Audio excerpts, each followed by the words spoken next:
Na aula anterior, vimos que os termômetros construídos durante o Renascimento e utilizados até os dias atuais são instrumentos que medem o valor da temperatura de um corpo de maneira indireta. Isto é, relaciona a temperatura com uma propriedade termométrica. Os princípios básicos para o funcionamento de um termômetro são o equilíbrio térmico e a lei zero da termodinâmica. Nessa aula de hoje, vamos conhecer alguns termômetros e suas escalas termométricas. Bom dia, boa tarde, boa noite. Eu sou o professor Dário Souza. Bem-vindo ao nosso canal. Se você ainda não é inscrito, inscreva-se e não deixe de ativar o sininho das notificações para não perder nenhuma novidade do nosso canal. E ao final deste vídeo, caso você goste do nosso conteúdo, não esqueça de deixar o seu like, que é muito importante para a manutenção do nosso canal. E o YouTube vai entender que esse conteúdo é importante e vai divulgar para mais pessoas assim como você. E vamos à nossa aula.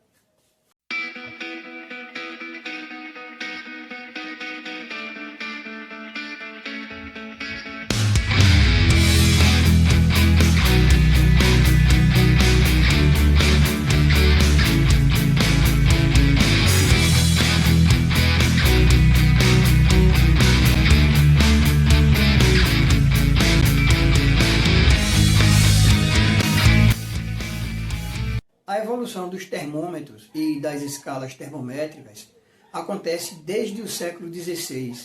Em 1592, Galileu Galilei construiu um aparelho constituído por um fino tubo de vidro com uma de suas extremidades colocada em um recipiente com água colorida e na outra extremidade também tinha um bulbo de vidro.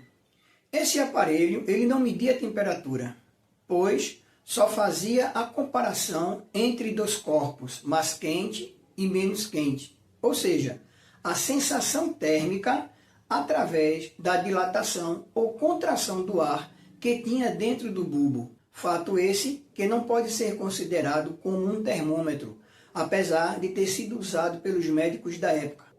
E devido a esse fato, ficou conhecido como o termoscópio de Galileu.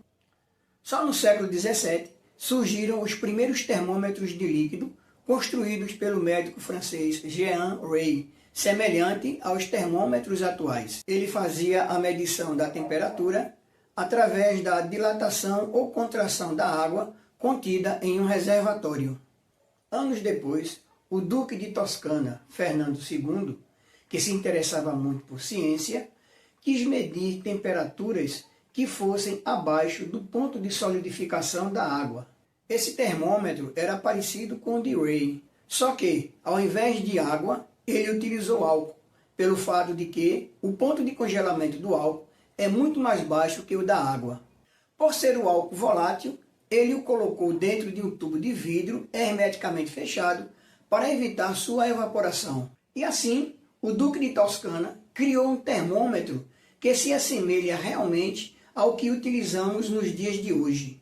Fernando II, ou o Duque de Toscana, contribuiu significativamente para a termometria, ao fundar em Florença uma academia especializada em construção de termômetros, onde o mercúrio foi utilizado pela primeira vez como um líquido termométrico. Para graduar um termômetro, não podemos esquecer que o líquido utilizado é a substância termométrica, seja mercúrio ou álcool, e que a altura da coluna desse líquido é a propriedade termométrica.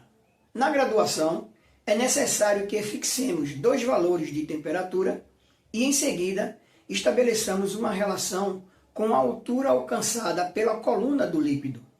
Esses dois valores fixos correspondem ao da temperatura de fusão do gelo e ao da ebulição da água sob pressão atmosférica normal de 1 atm.